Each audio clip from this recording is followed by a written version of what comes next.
Aloha, everyone. It is my pleasure to introduce you to Samantha DeVivo. She's originally from Pennsylvania, and she came to Hilo with a background in environmental studies, marine science, art, amateur photography, and boating. She obtained a professional internship and employment that furthered her experience with and deepened her knowledge in all of these areas. Please welcome Samantha. Hello, everyone. Thank you, Lisa, for the introduction. As you've heard, my name is Samantha DeVivo. I hope everyone is staying safe and healthy during this time. I wish I could be there in person with you today. However, since we're doing it virtually, if there are any issues during my presentations, please send them in the chat and let my advisor know, and she'll relay it to me if needed. Also, this presentation will be recorded and uploaded to the YouTube channel, so if you want to access it at a later time, just follow the YouTube link. My presentation is on the University of Hawaii at Hilo, Tropical Conservation Biology and Environmental Science Professional Internship with, as introduced by Lisa, the Pacific Aquaculture and Coastal Resource Center on the island of Hawaii.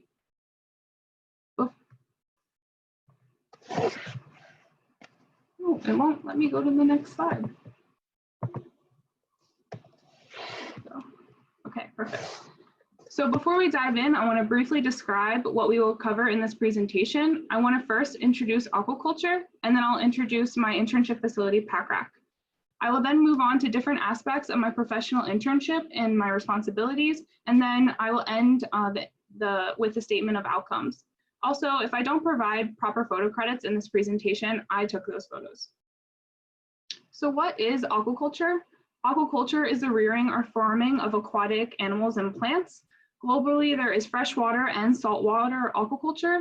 The reasons to grow aquatic plants include research purposes, restocking wild populations, for consumption, for trade or sale, and also captivity purposes such as public and private aquaria.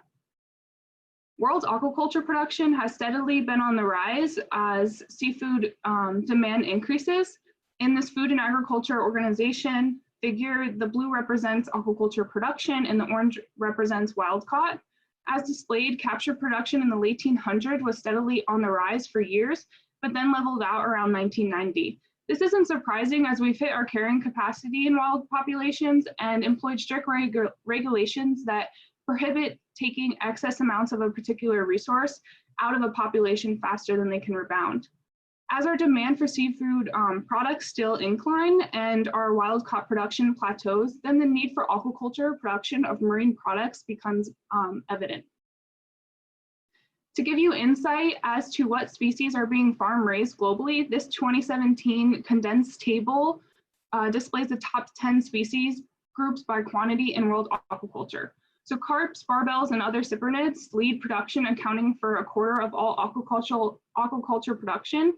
Not shown, they also account for the leading species group by value in aquaculture. As of 2017, they account for approximately 1/4 of all the world's aquaculture production by value.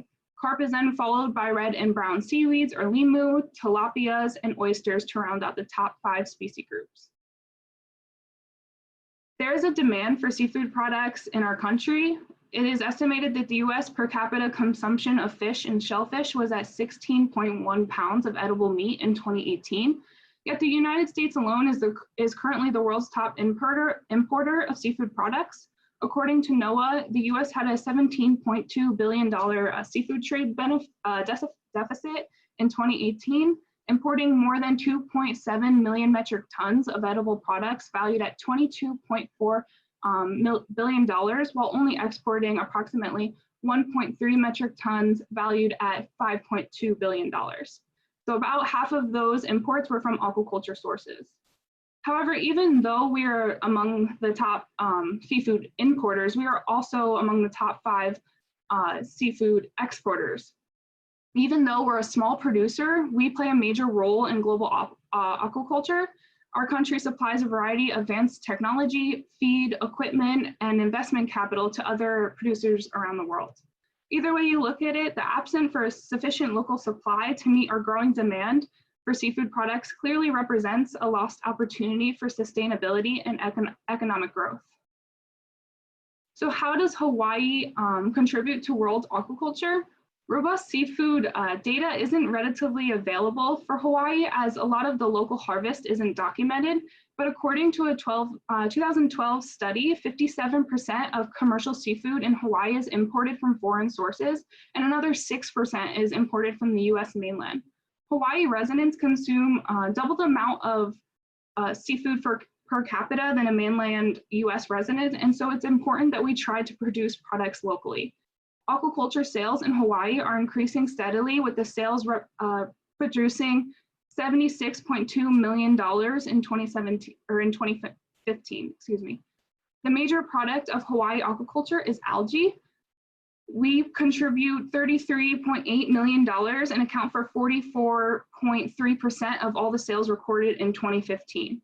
So with the high demand of seafood products and the high reliance of imports on Hawaii, the state should consider increasing local aquaculture as a practice towards sustainability and self-reliance. So now that I've introduced world aquaculture, I would like to introduce my aquaculture facility where I completed my Hilo TCBES professional internship from May 2019 to May 2020.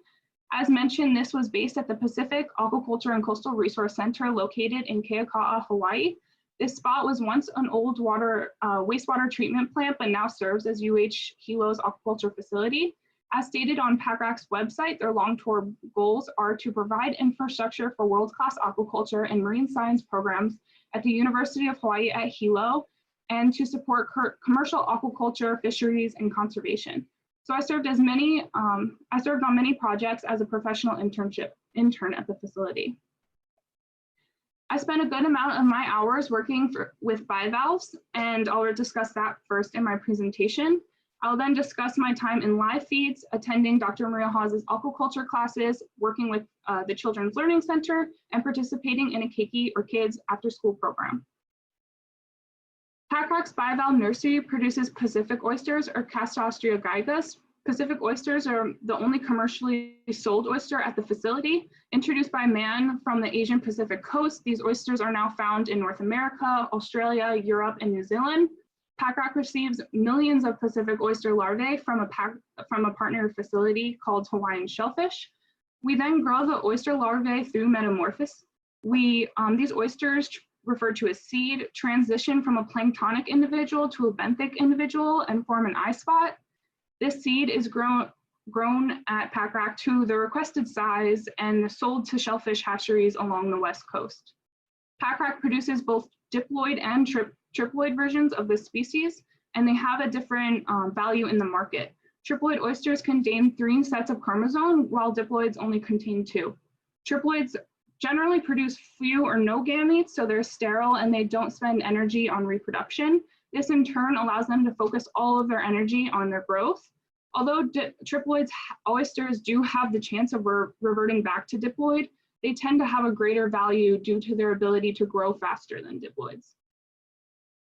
One of the most important tasks in the bivalve hatchery, and really anywhere in the facility, was making sure that all of the organisms were supplied with their basic life support systems. For survival, oysters need oxygen, food, and water. To ensure that the tank had all of these requirements, I made sure that the respective aerator was in the tank, pictured in the top right.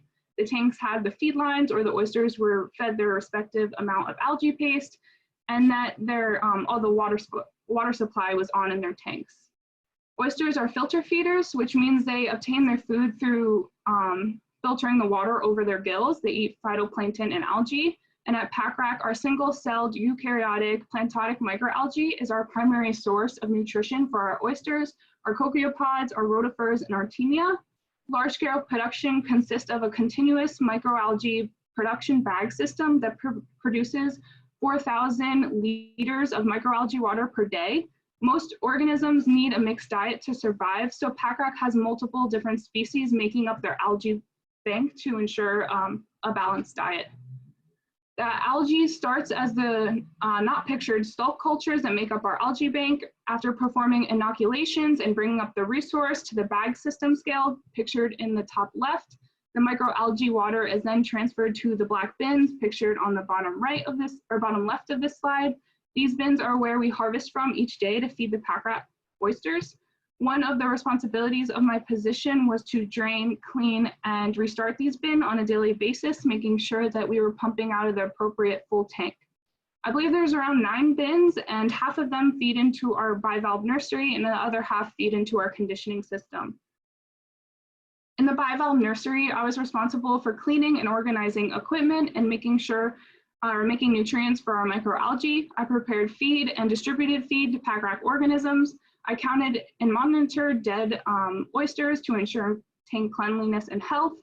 I screened and separated oysters for sizing purposes or sales. I monitored water parameters such as temperature, participated in carpentry and plumbing as needed, and assisted on other opportunities as they arose. Towards the end of my internship, due to the hatchery needs and the recent COVID-19 pandemic, I took part in creating multiple standing operating procedures for the oyster hatchery. During the summer months of my internship in May 2019, or the whole summer, a typical daily task was to take care of the eastern oyster tank, or the Crassostrea virginica tank. Eastern oysters are native to the east coast of the United States and Canada, and can originally be found along the Gulf of Mexico, the Caribbean, and as far south as the northern coast of South America. I believe when I worked on the tank, these oysters were collected off of Oahu, but it's changed since then, so I'm not 100% sure. There were also a handful of oysters in the top left corner of the tank, but the majority were eastern oysters. This tank is found in our pavilion area that I will discuss later in this presentation. To maintain the tank health, I would drain and clean this tank every day. Picture on the left is what it typically looked like before cleaning, and that's only like a day and a half or so after my last cleaning. I would remove all the 200 plus oysters and drain the water by pulling the standpipe in the middle in order to scrub the tank rigorously in efforts to clean all of the algae and waste out. I would then scrub each individual oyster and return them to the tank while removing dead oysters during the process. Following, I would refill the tank a few inches and set the desired flow rate. And then this step is pictured in the middle of this slide. I would then watch all my sparkly clean hard work wash away as I fed the oysters their respective amount of algae paste pictured on the right.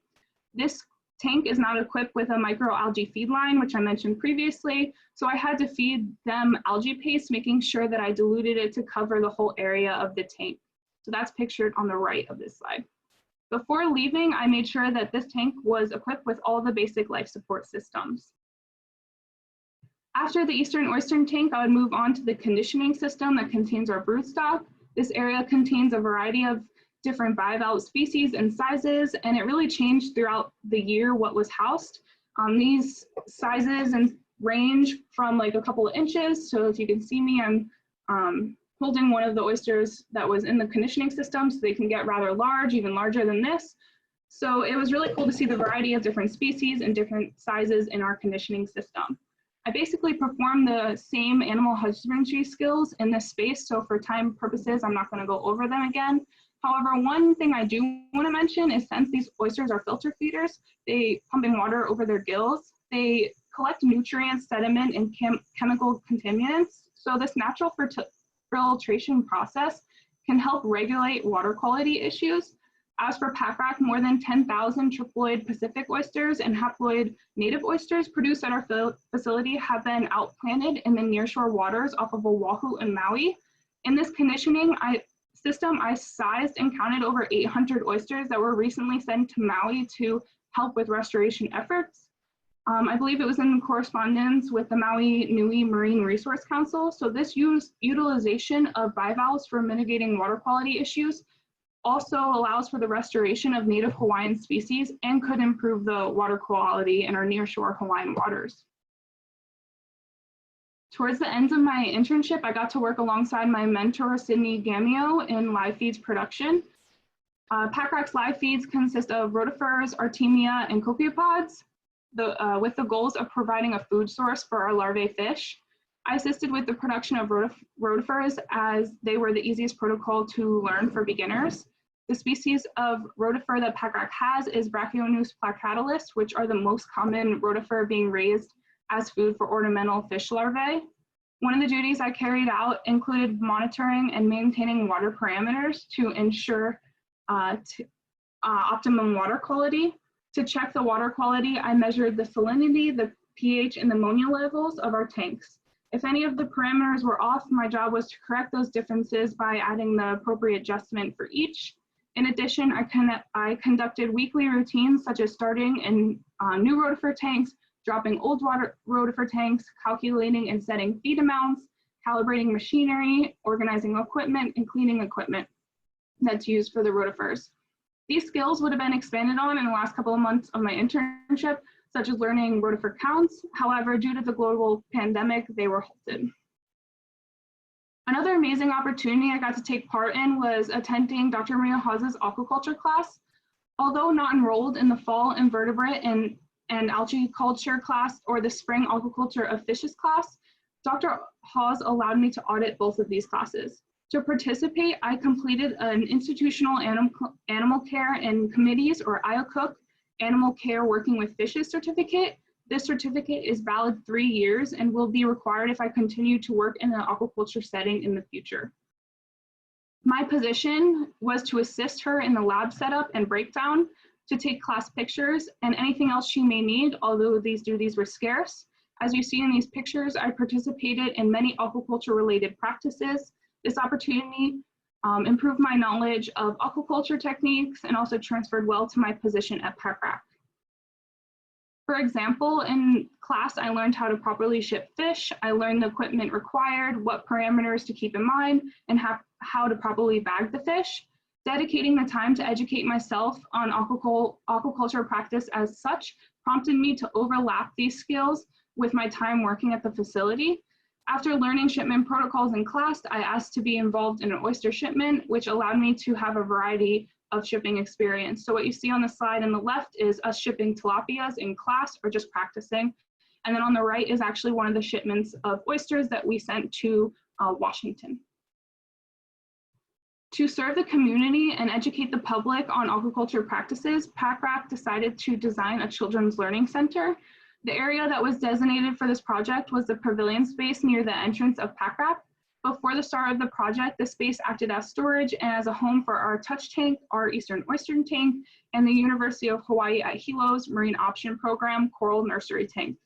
For this project, I assisted in the renovation of the physical space, participating in tasks such as moving equipment, moving tanks, and cleaning out the area.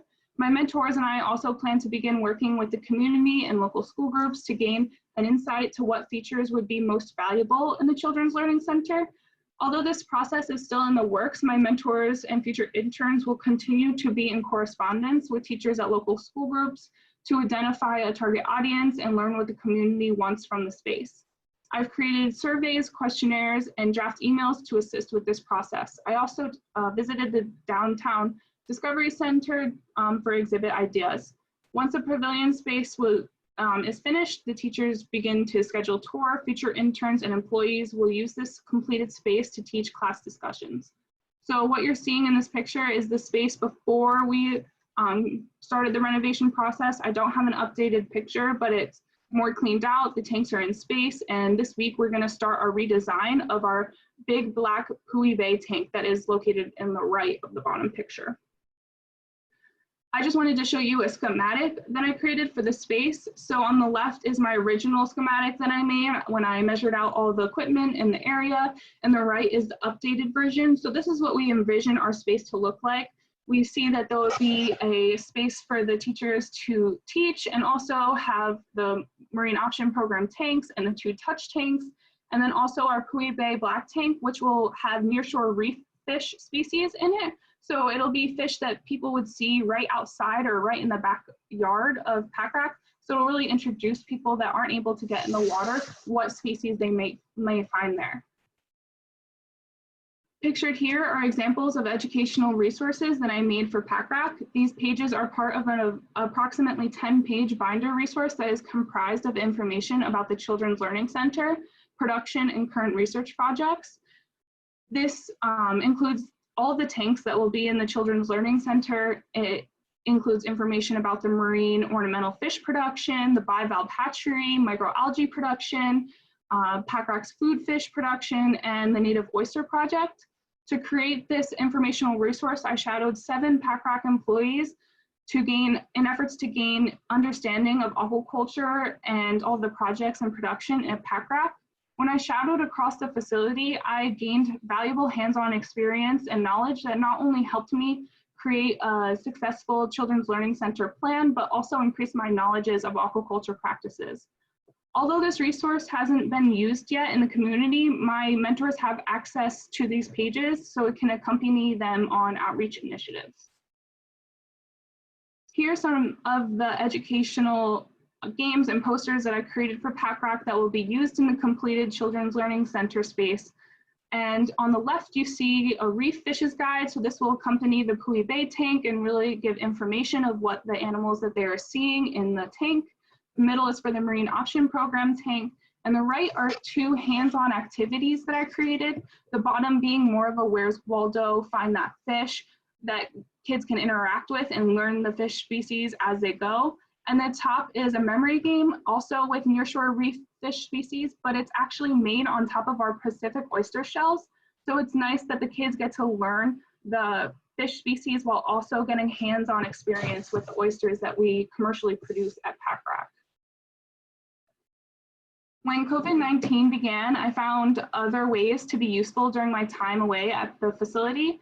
I started to collect dye photos of more than over 250 photos of more than 55 different species. These may not be professional photographs, but not having to worry about copyrights or photo credits will allow these photos to be used freely for name tags, fish of the day activities, and any other educational idea that the facility may think of. All of the photos have been named with their respective common and scientific names and been uploaded to a Google Drive alongside the other educational resources that my mentors have access to. So this is just an example of some of the 20 photos that I took recently in the last month. Even though the Children's Learning Center was incomplete by the time my internship was done, I still had the opportunity to assist in the teaching of a keiki after-school program called Manamoi Ohana Kai'i. Before this class started in February, I created flyers to assist in the advertisement of the opportunity to the community. I also prepared the pavilion space for lessons by ensuring safety parameters were considered. When the program began, I assisted Topaz Collins, a PACRAC educator, with the teaching of on aquaculture lectures and hands-on activities. During the classes, we taught the children how to keep a scientific notebook, how to record important definitions, and introduce them to aquaponics and aquaculture systems. Our aquaponics system is pictured on the top right of this slide. We took the students on a facility tour. We had them plant their vegetables in the aquaponics system. We explored the children's creative side and had them perform gayataku with frozen tilapia. This tilapia was actually one of the fish that we tagged in Dr. Maria HAW'S aquaculture class. So we learned how to insert pit tags, and unfortunately this fish didn't make it, but it was really cool to be able to use it again in an educational setting where the kids actually got to touch the fish and create something with it to get them experience. Unfortunately, after 3 weeks, COVID-19 ended the program abruptly, and I was unable to continue as an educator for the rest of the semester. That definitely does not take away from the weeks that I did get to take lead on the program and all the skills that I learned when participating in an educational setting. So the last opportunity I want to discuss in this presentation was how I was able to overlap my technician position with the Pacific Islands Ocean Observing System, or PAC-IOS, with my internship at PACRAC. Working under Dr. Stephen Colbert, I performed weekly maintenance on 2 water quality buoys, one in Hilo Bay and one in Pelikane Bay. Over the semester, I realized that bivalves were actually forming on our buoy in Pelikane Bay.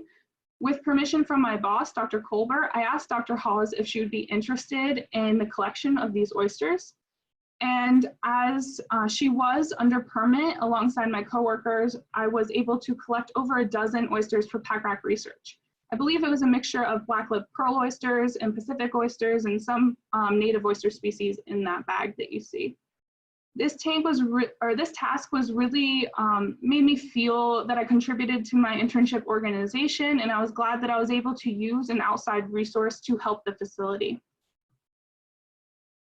So this TCBES professional internship benefited my mentor organization with approximately 600 hours of labor assisting in oyster seed production, the creation and facilitation of the Children's Learning Center space, and aiding with other various tasks and projects as needed. This labor allowed the facility to have a jump start on the pavilion's transition as an educational resource, therefore will allow the space to be used sooner than the proposed deadline prior to my employment.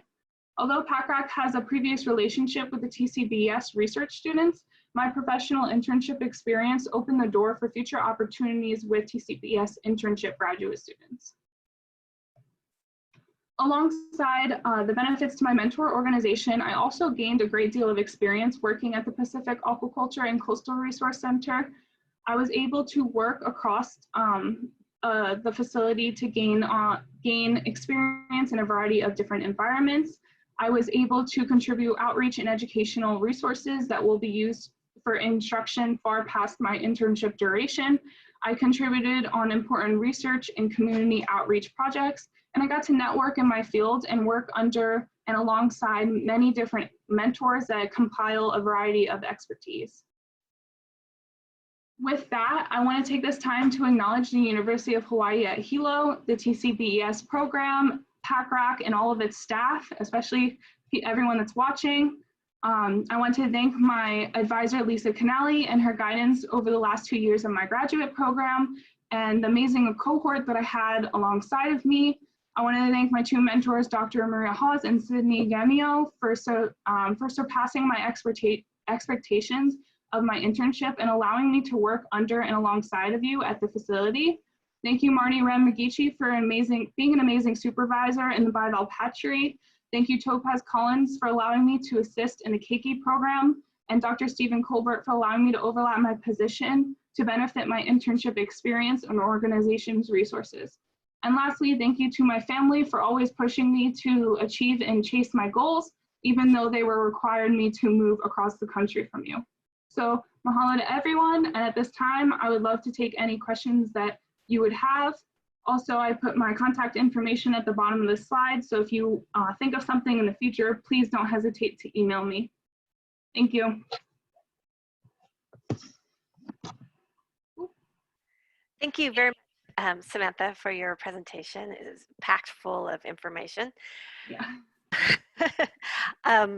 So out of all the classes that you had and your experience with both your employment and your professional internship, how has that formed your next phase of your life? What are you going to do going forward? Thank you for the question. So my experience in the TCBES program really had a variety of experiences that I got to partake in. So a lot of the educational side was focused on terrestrial environments. I got a lot of field work, while marine work at PACRAC in a more of a controlled setting. And then I also worked as a technician on a boat. So it was a much like a variety of different environments, and that kind of prepared me for the future because I got to take that expertise and in whatever position that I go forward with. I would love to work in the educational setting. I think I thrived in the Children's Learning Center environment. I loved making the educational resources. I can really see myself inspiring future generations. I have two little cousins, Gavin and Colton, and I would love to inspire our next generation to continue this path and protect these resources that we're working so hard for. So I definitely see myself in an educational setting. Thank you. So we have a question from Kelsey, and first she says, great presentation. And her question is, how were you able to determine which oysters were living versus dead when you were maintaining the tanks? Oh, thank you, Kelsey, for the question. So when oysters are dead, they won't close their shells. So usually when you touch an oyster or it responds to stress and it responds to threats in the environment, so it'll rapidly shut its shell. Some actually do it quicker than others. So I found some of the pearl oysters took a little more tapping than the Pacific oysters to shut. But if they don't rapidly shut, then you can conclude that they are dead.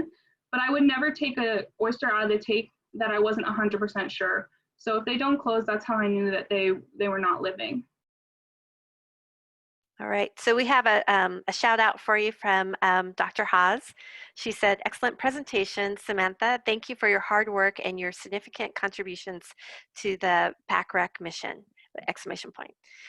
And then we have some questions for you from the live stream. So this one's from Vincent Clements. He asks, well, he says, Samantha, I thought your presentation was amazing and I am inspired by you. What's your big takeaway from your internship? And what's your advice to someone who wants to get started on the same path? So thank you, Vincent, for asking a question. My advice for future interns or anyone that wants to be in this career path is always take advantage of your opportunities and always ask to be involved in things. In the beginning of my internship, I was solely in the bivalve hatchery, and then I kind of put my questions out there. Hey, are there anything else to be involved with? Is there anything else that I can do? And then I landed the Children's Learning Center path. So really, if you're interested in something, always ask if you can be involved. If someone says no, then that's worst case scenario. If they say yes, then you have another amazing opportunity. So I'd always just ask to be involved in things. Even if you don't think it's your particular interest. I never thought that I'd be working in aquaculture when I first landed on the island, but I couldn't have pictured myself anywhere else and learning under any other mentors, because I really feel like I benefited as a person and as someone in my field from this internship. And so we have another question from the live stream. It's from Kelly Lewis, and she says, you got to work with a lot of aquatic creatures. What was your favorite animal that you worked with or learned about? Well, I worked with a lot of oysters at the facility. I would say that going into the conditioning system, although sometimes it can be very dirty and filled with a lot of waste product from the oysters, I felt like that was my favorite part of my internship, just because there's so much variety in different oysters and they all look different. So it was really cool. This is one to see the different shapes, the different colors, and the different sizes of these oysters. Although at first you wouldn't think that oysters can be interesting, but I feel like the more you look at them and the more you realize how different each individual oyster is. Thank you, Kelly. And I was kind of wondering, with those all those photos that you took in the water, how many hours were you taking photos, and also where on the coastline were you to capture all those fishes? Oh, thank you, Lisa. That's actually a really good point to have. So I would say 90% of those photographs were taken at Richardson's Ocean Park, which is right down the road from Keoka'a, which is where the PACREC, where the facility is. So it's really cool for them to be like, yeah, this was taken, right outside, right in our backyard. So that's where most of my pictures were taken. And also, I completed a variety of different dive days. Since we have, nothing to do besides stay inside and exercise, I spent a lot of the time going diving. So I would say for the last 3 weeks, I would dive at least 4 times a week for a couple of hours. And so it took a lot of time taking all those pictures and then narrowing them down to ones that are actually valuable. But I think it'll be a great resource for the facility to use. And when I made these posters, I had to worry about photo credits and getting permission and stuff like that. So it really opens the door for them to just go freely and use these pictures as they need. So thank you, Lisa. And so I have another shout out for you. It's from Sydney. And she says, great presentation, Sam, exclamation point. PACREC will benefit from your work for many years to come, and we appreciate everything you've done to help out. Thank you, Sydney. Thank you, Maria, as well. Those shout outs really mean a lot to me, and I learned a lot working under you, and I'm so glad that I had the internship that I did. So thank you.